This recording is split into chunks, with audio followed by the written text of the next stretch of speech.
There is no growth in comfort and no comfort in growth. Yet the big leaps are how careers are made and how businesses excel. So how do you master not knowing at all or feeling like an imposter? How do you have the conversations that will lead to trust and, of course, excellence? How do you take charge of the things that you can control? How do you thrive outside your comfort zone? That's what this podcast is about. I'm your host, Wanda Wallace, and it's time to get out of the comfort zone. Welcome to the conversation. Every leader, everywhere, I don't care what your title is, needs to be able to create leverage and have more impact. And to do that, you have got to be able to delegate successfully, unless you somehow manage to figure out how to get more than 24 hours in a 24-hour day. I don't think so. The problem is everybody knows that, and so few people actually know how to do it. In fact, it's kind of shocking to me how poor people are with delegating. Either they over-direct, or let me put it in a kinder way, overly instruct, or they kind of ditch, which really means desert and abandon and hope you can figure out. And that never goes well. Either end of that never gets you the kind of results that you're looking for, as managers will tell you when they say, I can't delegate, I've given up. Well, there is a better way. And that's what we're going to talk about today. How do you do delegation in a different way that gets yourself out of the weeds, keeps your team motivated, and at the same time gives you great performance? Stay tuned. I promise we're going to deliver on that. So my guest today is Stefan Feuerstein. He has over 2 decades of leadership experience, primarily in the humanitarian space.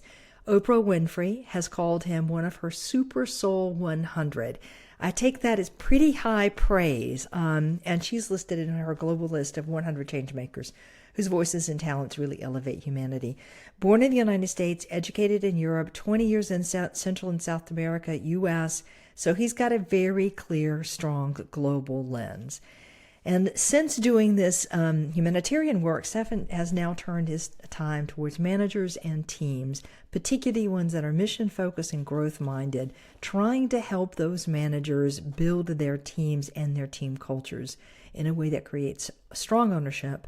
Responsibilities are clearly defined, and leadership is about building up the people that work for you. So he's the creator of a thing called the ABC Delegation Framework, and he's the author of the book we're talking about today, ABC Delegation, the Manager's Guide to Effective Delegation. Now, I have to tell you, I don't listen to many people's advice on delegation. Stefan's worth listening to. So, Stefan, welcome to the conversation. Thank you so much, Wanda. It's a pleasure to be here. I'm delighted. I love it. I love it. All right, so start with me at the top. Why? You have all of this experience, some very successful experience in the humanitarian space, leading large teams, making things happen. What was your personal journey that inspired you to write this book? So my leadership journey started at the age of 27, when I accidentally got into a leadership role. I was asked to take over a nonprofit that I had volunteered in years before. I had very little practical experience actually managing people, and this was it's a large organization, it has 250 people working on the staff.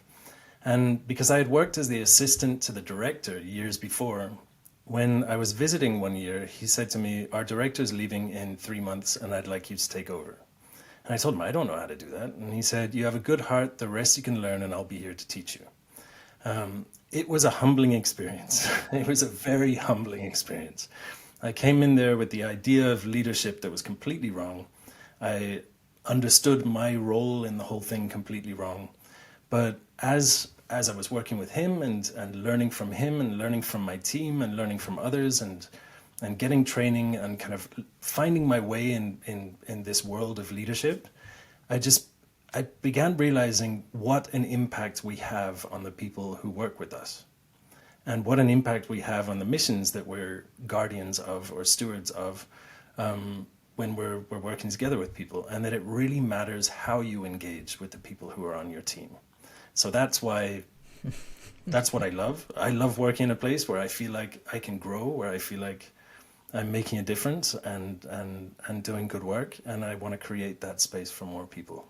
I love that. I think everybody can relate to that because what's the point of trying to lead otherwise if you're not trying to see how much you can do to help the team grow and how much you can get accomplished with the group that you couldn't do single-handedly. But you teased me on something I have to go back and ask for. You said your ideas of leadership were all wrong when you started the job. What were your ideas and what did they transform to? My ideas at the beginning were that I had to know everything, that I had to have all the answers. And I know this is very much down your alleyway because I've been reading your book. You don't need can't to know it all. You can't Yeah. know it all, which is wonderful, by the way. And it's so I thought that my role was to come in and know everything that people had to do, how to do it, just have all the answers. People would come to me and ask me questions. I mean, I was a kid. I was 27. And I very quickly realized that most of the things I had no idea, and that my job was more listening and processing than it was telling people what they had to do.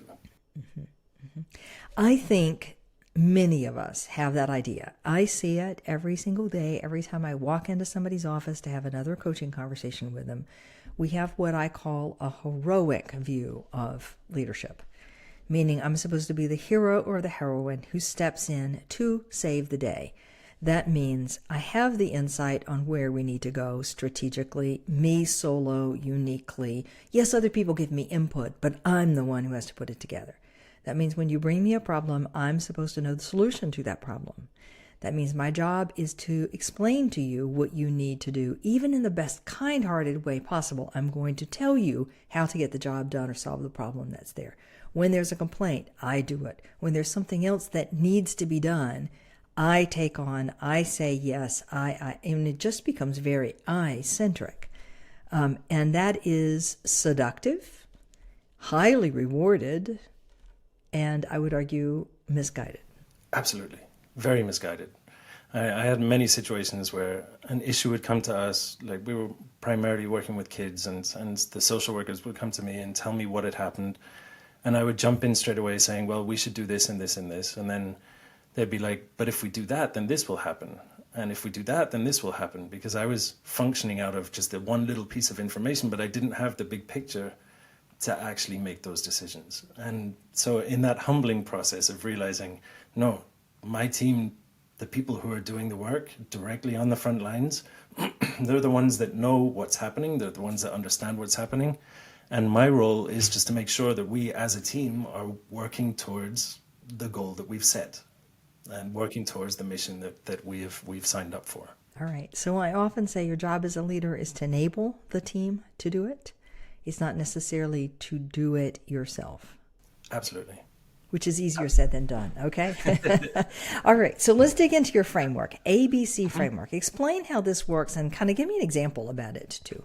Yeah, so the best way to describe it is imagine that you walk into your boss's office and you sit down and you're having a conversation about, like, you've just joined the job or you're having a conversation of how we're going to do the job. And your boss says to you, okay, Wanda, I'm going to tell you everything that you need to do, and I'll check in, and if I see something I don't like, I'll tell you to change it, and this, that, and the other, and that's how we're going to work together. Or compare that to a conversation where you come in and your boss says to you, okay, Wanda, this is what we do. And they draw out a box, and they say, this is we call the mission frame. Everything inside of this box is what we do. Anything outside of it is what we do not do. Now, this piece here, this box within that box, we'll call it your mandate frame. That's your responsibility within our mission.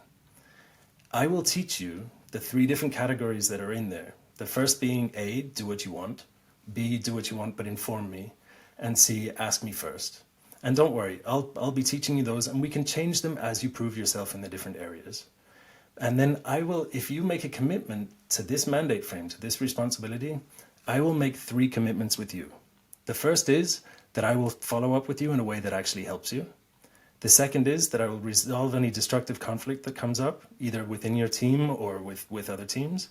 And the third one is a commitment that every piece of work we do together, I will approach it through the lens of using this work to build you up as a professional. Now, which of those 2 feels better? Well, I like the latter one. There's no question. So in essence, it's that.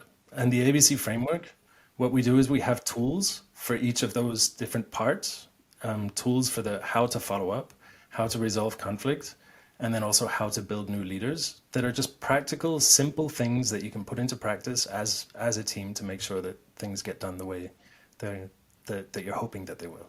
Makes sense to me. Now let's go back to this notion of the frame. So you as a leader are making a commitment to me of something that you're going to do for me that is going to help me grow as a professional. And I like those three, but let's go back to the frame. You have this notion of the mandate frame. This is our mission as a group. This is what we're trying to achieve as a group here. And here's your mandate within that, meaning what I'm counting on you to do. So I would say the first is the mission frame. That's as a whole organization. And if you're the CEO, your mandate frame and your mission frame is the same because you're responsible for everything that happens. But then your direct reports within that will have what I call the mandate frame. So it's kind of, I take the full responsibility. And if I'm the CEO, let's say I have 7 people answering to me, like direct reports. Each of them will have a box, a piece of that mission frame that is theirs, a piece of the mission frame that is their responsibility. That's their mandate frame. Okay, that makes sense. So now I've got a manager, let's say in the middle of an organization, not the CEO, who has a very clear mission and has given me a strong mandate about what I'm supposed to be doing. But those things change over the course of the year because new stuff happens. Some opportunity comes in. The manager has an idea, something that's going to elevate their career. So suddenly we have scope creep. How do you handle that in this notion of the mission frame and the mandate frame? Well, what needs to be clear is that it's all dynamic. It's not a set it and forget it kind of model. It's certainly a situation of, something can happen in the environment where you're working, and then that'll change somewhat what the mission frame is, or something is no longer possible, or technology changes what's a possibility for the organization. Like, if those kind of things happen, then of course you need to adapt to it. In the same way, if you see that someone is handling enough in their mandate frame, they've got it all under control, they're fine with it, they're dealing with it well, and they can take on more, you can expand it. And within that, those 3 categories, it's the same kind of thing. You can have them start off with a bunch of things and ask me first, and then as they're proving it, you move it into B and say, just inform me of it. There might be things where it's like, you don't need to inform me of that anymore. You've been doing this for months. You're doing it fantastically. You're doing it perfectly. Let's move that into A. You just do that as you want. You don't need me for it. I'm going to come back to that one because I'm still stuck on the importance. I think it's so easy to say, here's our mandate, or here's our goal, or here's our mission. That is easy words for a manager to say, oh yeah, I should do that. And I find very few people do it well.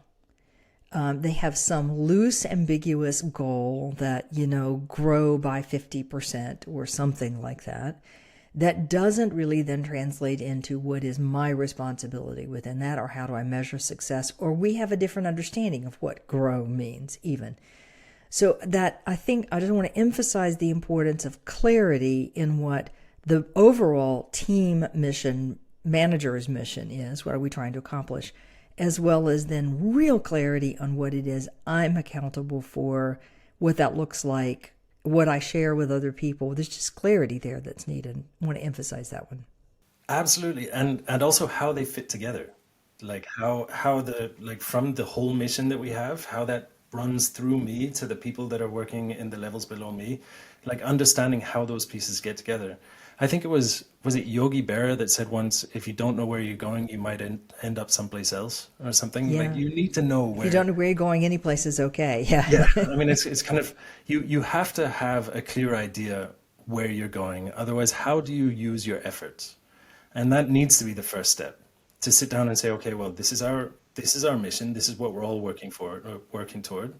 This is your piece. This is your piece. And if that's not clear, it's very hard to, number one, be clear on what you expect of people. And number two, hold people accountable to it.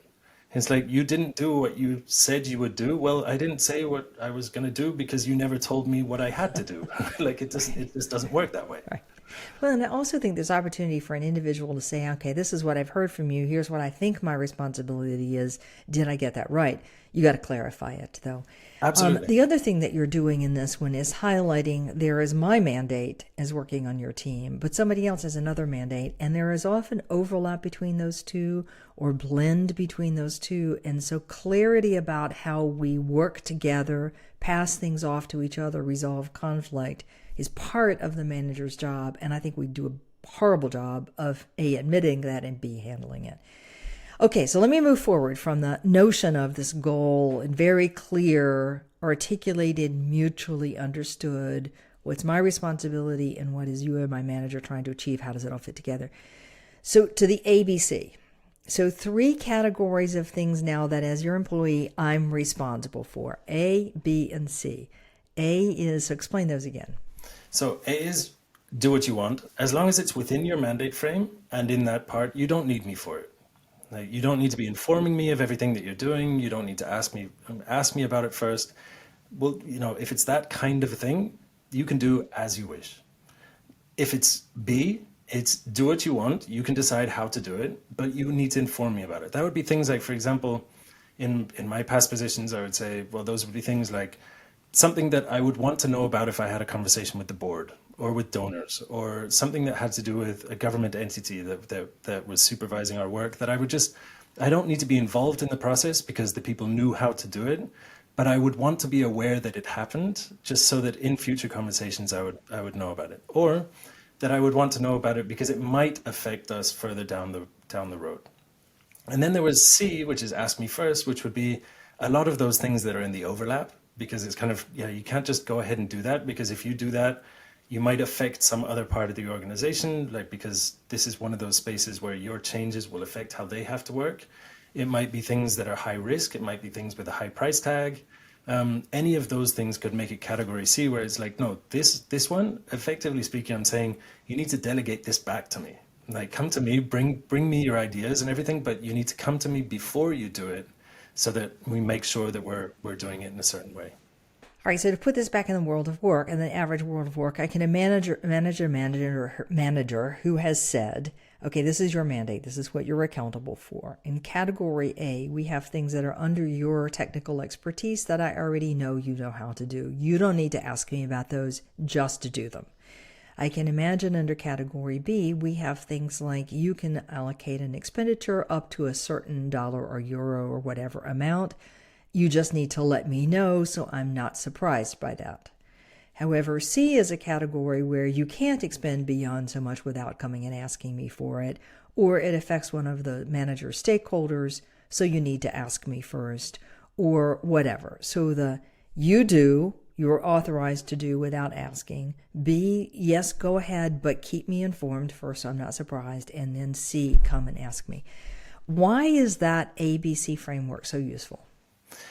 It's for a number of reasons. Number one, a lot of the time people don't delegate because they don't know how to, or they don't have the tools for it. And there are a lot of people, a lot of managers that I speak to, they're tremendous people and they're tremendous professionals, but they lack that one tool to explain to people how they're going to work together. Like, they'll come to me and say, I'm sitting there and I'm wondering, why didn't they come to me about this first? Or how did I not know about this? Or why are they coming to me about these things? It's like, well, put that into language.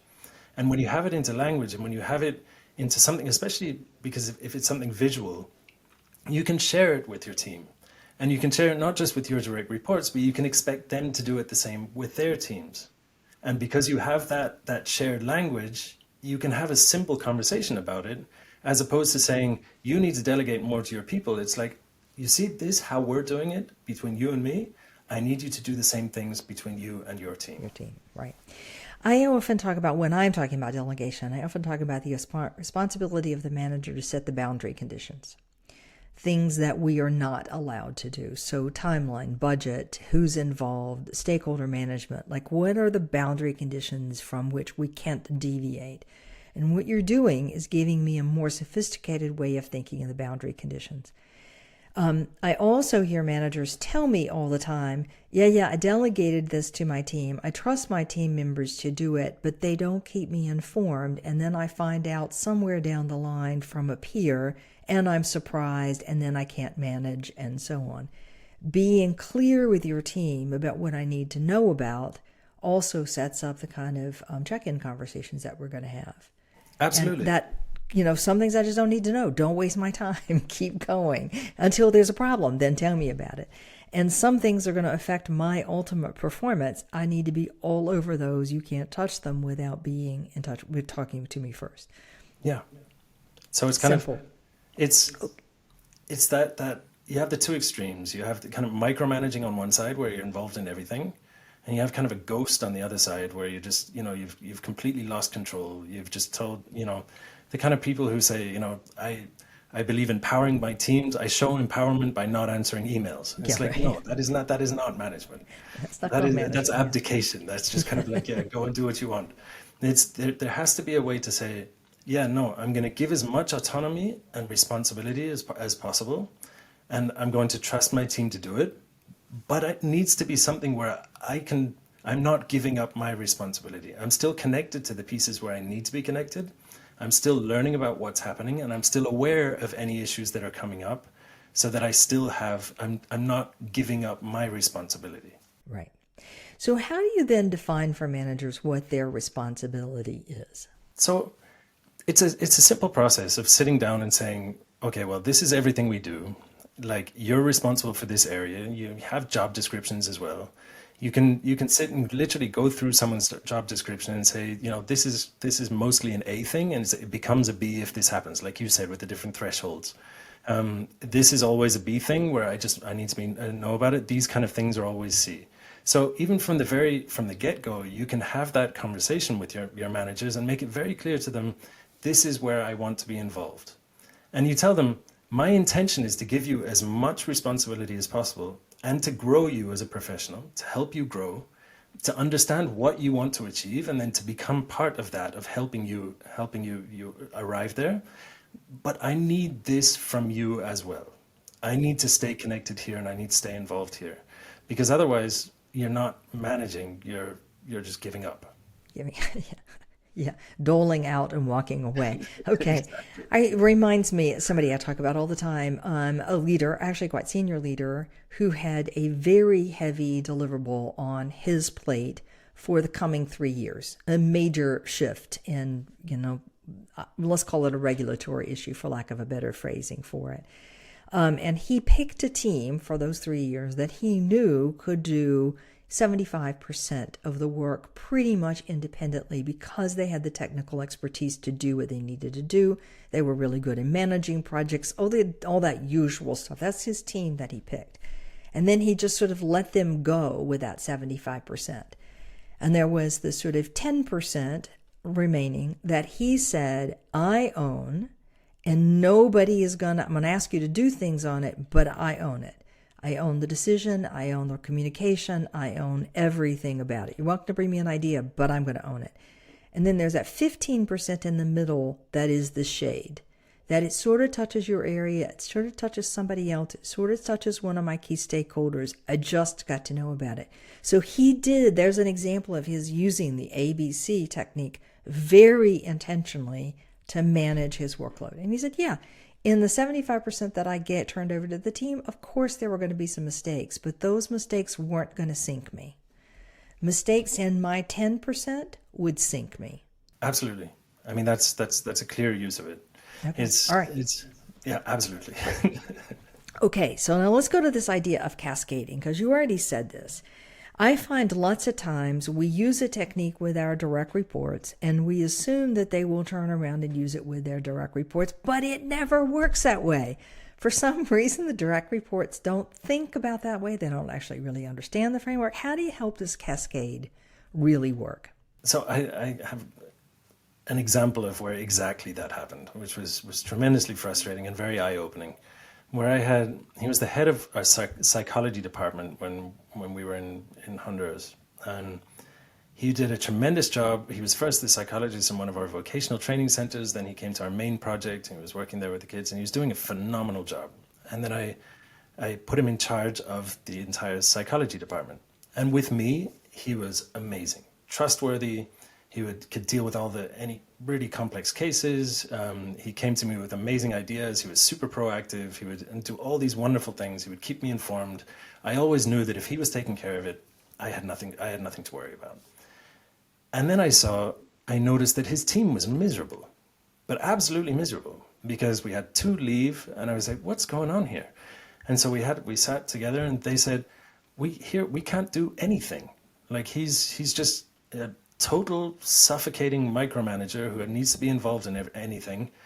We've been here for a while, and we're not learning anything new. We're stuck doing the same stuff. It's all the simple stuff. And so exactly that happened, what you mentioned. And so if it does not cascade, it's terrible for the organization. So what I did was I sat down with him and I said to him, you see this way that we're working together? And he's like, yeah. And it's like, well, you need to do this with your people. And then I included in our evaluation process, because part of like that building new leaders, there's building capacity and there's creating opportunity and cultivating responsibility. In that creating opportunity piece, we would include that very intentionally in our evaluation process, and also in our conversations, just like check in. It's like, okay, who on your team is ready for more? Or who on your team are you giving more responsibility to than they had like in the past? What kind of stretch moments are you giving them? The kind of outside the comfort zone moments, like to properly learn something. Like, how are you going about that in an intentional way? Okay. And did that work? Did he catch on? He did, absolutely.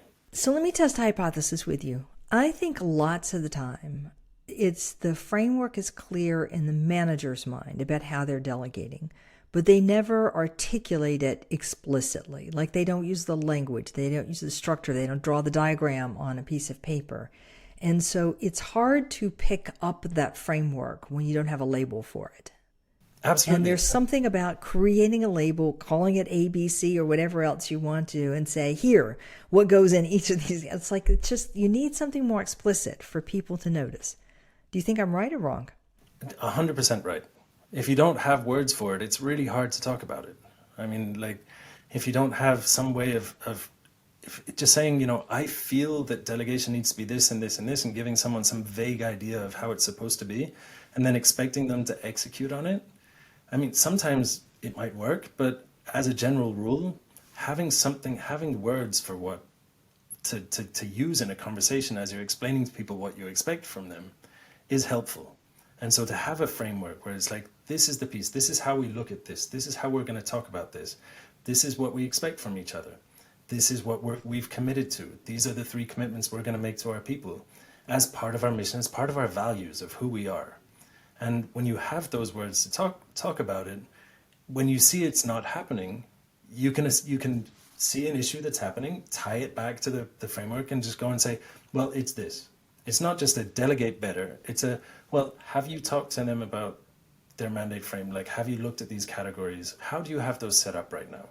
And if they can't give you an answer, then they're not delegating. They're not started. They're not in the right direction.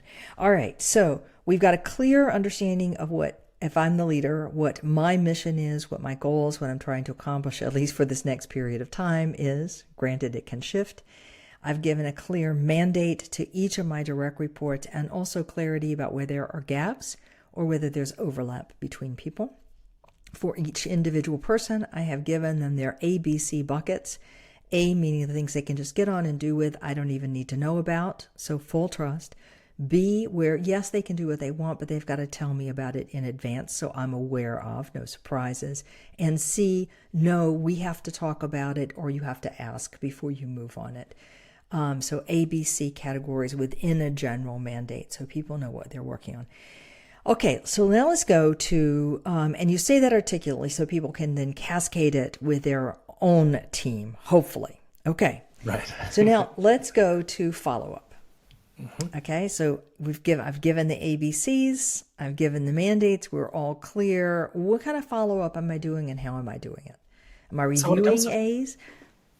Well, when it comes to follow, there's 2 things. And the answer to your question is no in one of them and yes in the other. So when it comes to the follow-up, we would do 2 things. I would do what I call ABC check-ins, which are weekly. Well, it depends. It could be weekly. It could be, in some places it might be every 2 weeks, and in some places it might be more frequent. But we would have these ABC check-ins where we would sit down and it was very clear, this is a tool. Like we're not being rude to each other that we're having a short meeting. This is a tool that we're doing like so that I can help you so you can keep me connected. So this is part of how this is one of our commitments here. And the rules for that, the structure for it was very simple. It was skip A. We wouldn't talk about A in the ABC check-ins. And if they brought up things that were supposed to be an A, I'd be like, why are you telling me this? This is definitely an A thing. And it would be like, ah, yes. Because sometimes I started noticing that in these meetings, if people would bring me things that I didn't need to be involved in, then I'd end up getting involved in them. And then they would think that they needed to involve me in them. And then I would end up getting involved in them even more. So we'd have this rule where skip A, I'd say, let's start with B. What have you already done that I need to know about? Then we'd move on to C and say, okay, well, what do you need me for? And like, what are the things, the C category things, and what are your ideas for them? Then we would look at the mandate frame as a whole. I'd ask questions like, who on your team are you building up right now? What kind of conflicts are you facing right now? How do you feel overall with your responsibility? How's the workload at the moment? You know, those kind of questions. And then I would look at something that I'd seen that they had done that I really like, kind of just affirm that, like, I've seen this, I like this, I want more of it. And then we'd close. And we try to make this rule of, let's try to keep it to 15 minutes. If we finish in 9, let's give each other 6 minutes back. But especially in, the Latin American culture where like sometimes the brevity can be sensed as somewhat rude, it was very helpful to me to be able to say, no, this is a tool. Like this is our, the ABC check-ins. We're going to try and make it short, concise. It's just a part. It's the connection thing.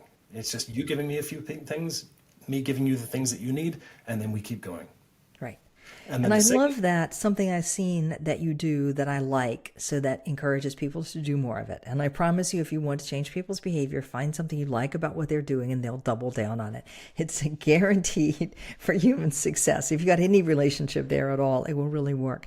I also love this notion of skipping A and then sticking with it. That's an A category. Why are you telling me about it? Because sometimes people want to say, hey, look at me, isn't that great? And sometimes they're checking, did you really mean this was an A category? And sometimes they're just sort of didn't really want you to check in on it, but they thought they better tell you.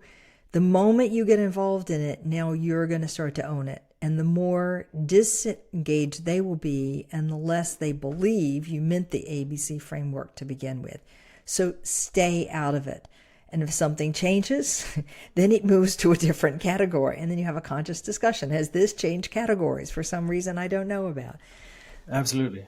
And then for the A's, so that you haven't just kind of like given up on them completely, you do cover those in your evaluations, whether that's every 3 months or 6 months or whatever. But that's like you have the processes in place to make sure that those are happening well. But they don't need you as the manager on a daily basis or on a weekly basis or on any basis to be involved in those things regularly. All right. I had one of those with one of my team members very recently. So I get the email that says, hey, just wanted you to know, or I think I know what you'll say, but wanted you to know, what do you think we should do about blah, blah, blah, blah, blah. Okay. This is a category that clearly belongs to this individual. It is not something I would normally weigh in, but the tease is there in the email of what do you think? All right.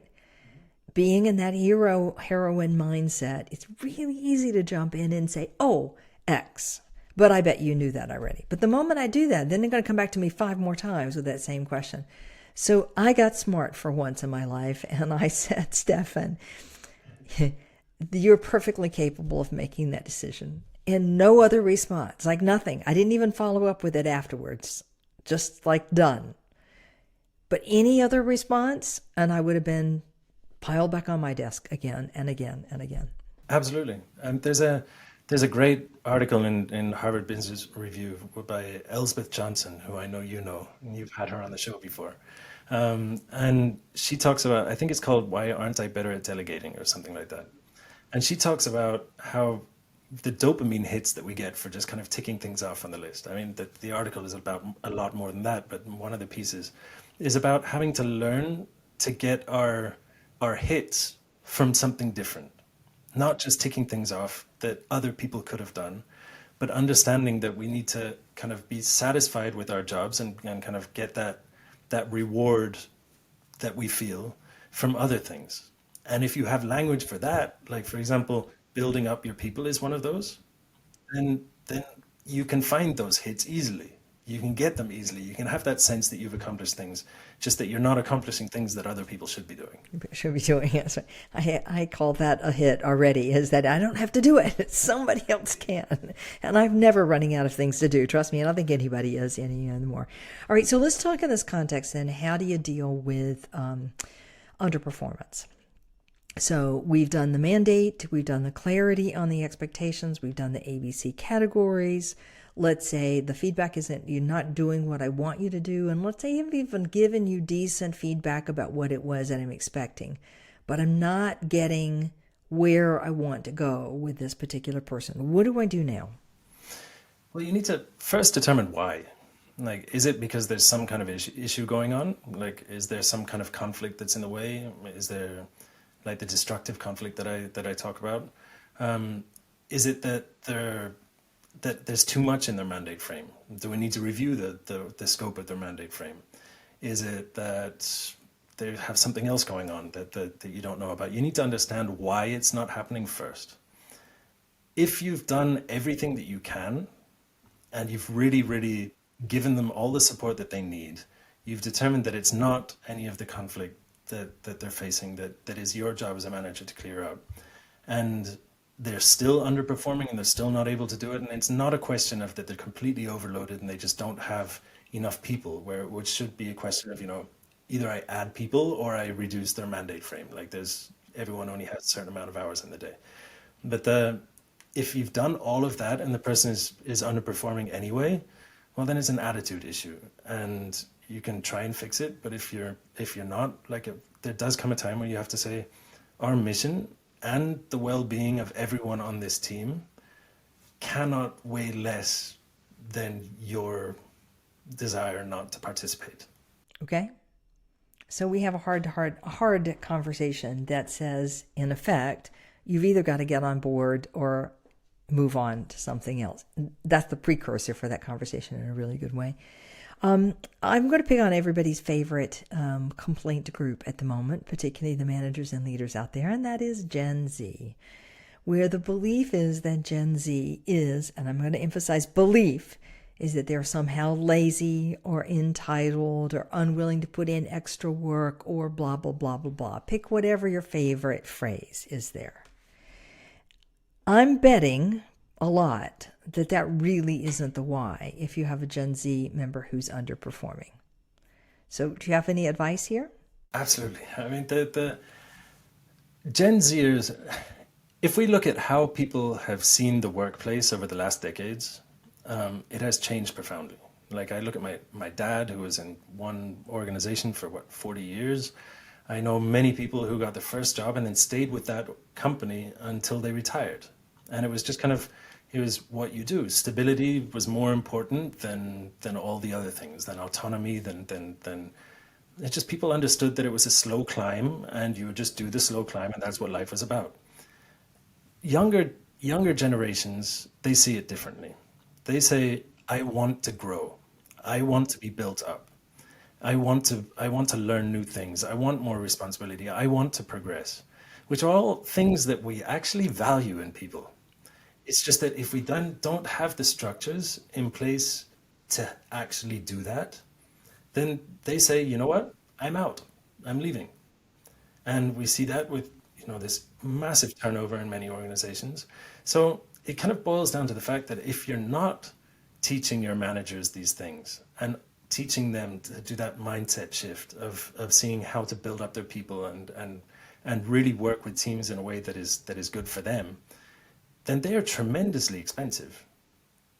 You're paying them salary, you're paying them with absenteeism, you're paying them with staff turnover, you're paying them with lower productivity, lower profitability.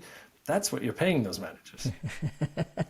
I love that. I'm stealing that one from you from this point forward. They're not only their salary, they become super expensive for everything else you've got to correct for. Yeah, I find two things about Gen Z. We make assumptions about what they know, and we get the assumptions wrong. Both on they know more than we give them credit for on the one hand, and two, there are things that we would assume they know that they actually don't know. And what I love about your ABC framework is it gives me a way of kind of assessing What to do you already know, and therefore I can let you just go ahead and do.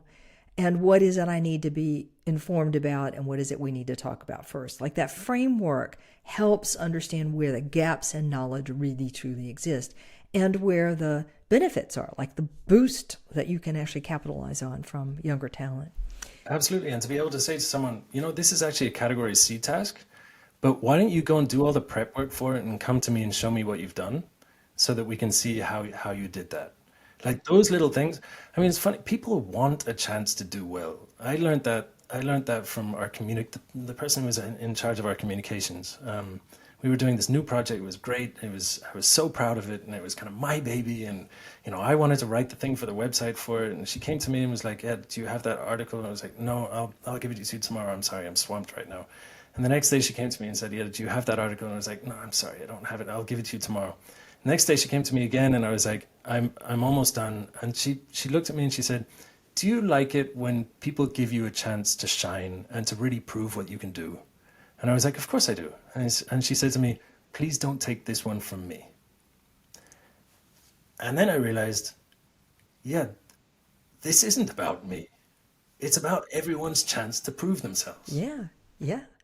And the secret is I don't give up control of it because I still have the opportunity to look at it, to approve it, to tinker with it, to adjust, to ask some questions, to shift. So I've not lost control, but I'm also not in the do seat for every single detail of it. That's what's so brilliant. And I find people are quite happy with that if they know in advance that's what we're doing. What they don't like is thinking, I've got carte blanche, and all of a sudden, no, I don't have carte blanche. The change is not okay. And your framework makes it so clear what's in which category. That's what's so brilliant about it.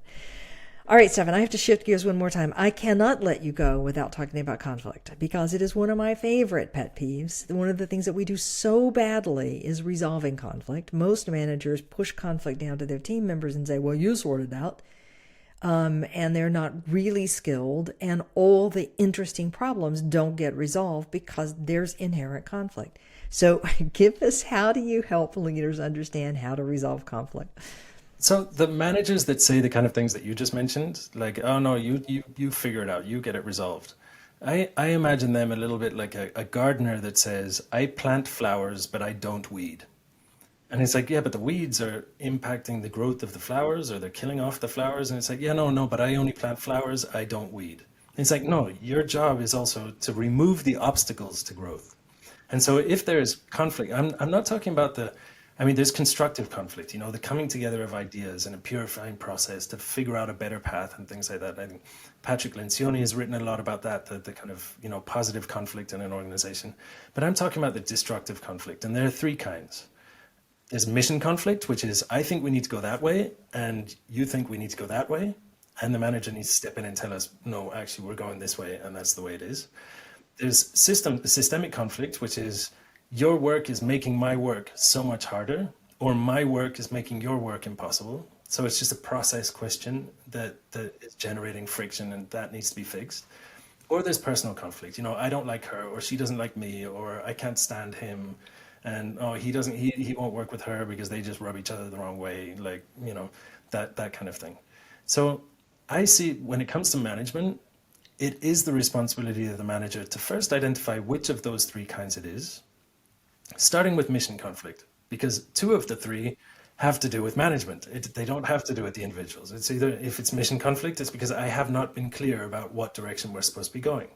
So we start there, kind of figure out, is this that there's a misalignment of either the direction we're supposed to be going or the values that we perceive in this within our organization, and to clarify that. If it's not that, then let's look at systemic conflict. Kind of, is it that the work processes are generating this issues between these people, and that's what's causing the holdup? And if it's not that, is it personal conflict? And if it's personal conflict, there are tools that you can use in practical ways to kind of put the problem back on the table and say, let's talk about this, but you're not even allowed to mention each other, those kind of things. But those are the personal issues are the ones they just need to stay at home. And that needs to be left clear. But if it's one of the other two, which is often the case, then it is the manager's job to fix it. So, and if you don't fix the first two, they quickly become the third one. Like you get tired of bumping up against someone else in work all the time. Eventually, you just don't like them very much. That's right. If your work is making my work harder, I am not going to like you in a very short period of time, especially if we can't do anything about it, I guarantee. All right, I'll Absolutely. take one issue on one thing. When I get called in to do conflict with team members, 90% of the time it stems from a style difference, a communication pattern difference. Maybe there's a value difference baked in there, but the really big ones are style differences. My preference for how I work versus your preference for how you work. And they create systemic conflict. If you can find labels for the style differences that make it okay for you to be, let's say, a get started in advance and me to be a last minute, but no, we'll both end at the same time, then okay, we can learn to live with those style differences.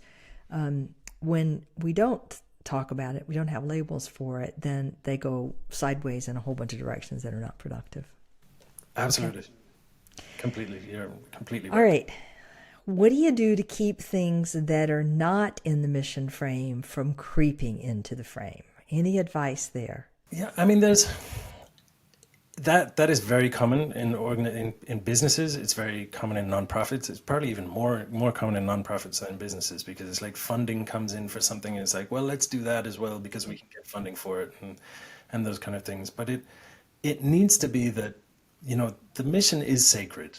Like we do change it with time as the world around us changes and our technology changes and new things become possible for us. But there has to be that basic conversation of who are we? Like what do we stand for? Because and kind of see it as if we water this down too much, then everything that we already stand for is going to suffer.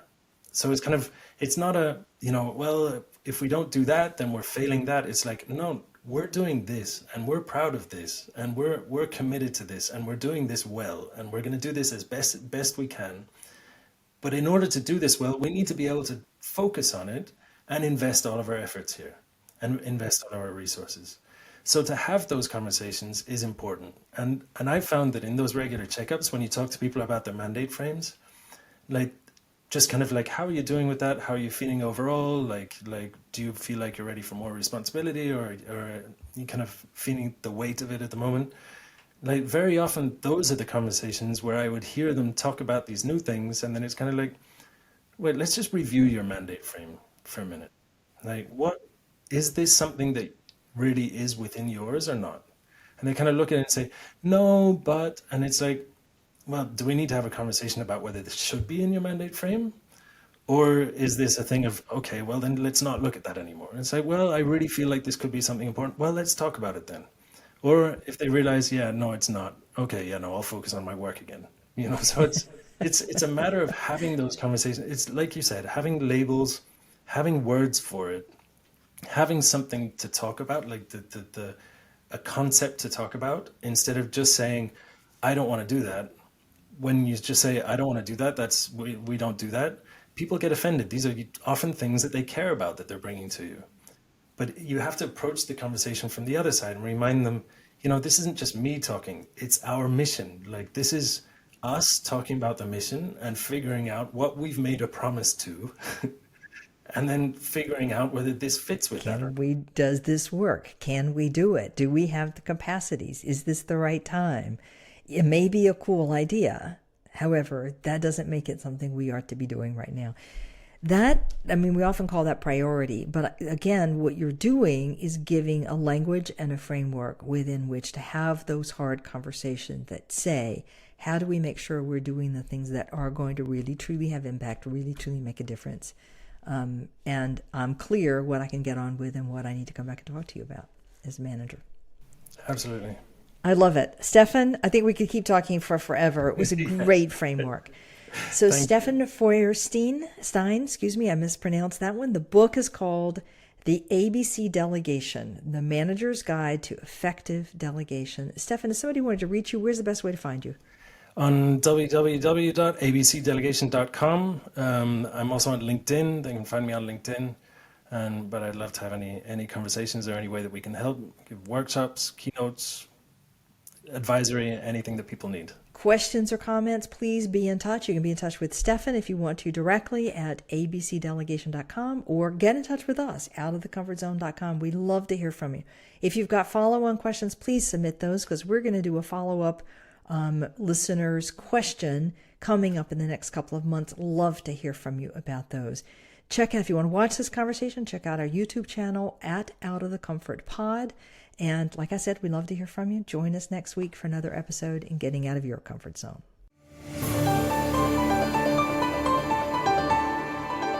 Thank you for joining us today. Tune in for another edition next week with Dr. Wanda Wallace on the Voice America Business Channel. Reach outside your comfort zone this week.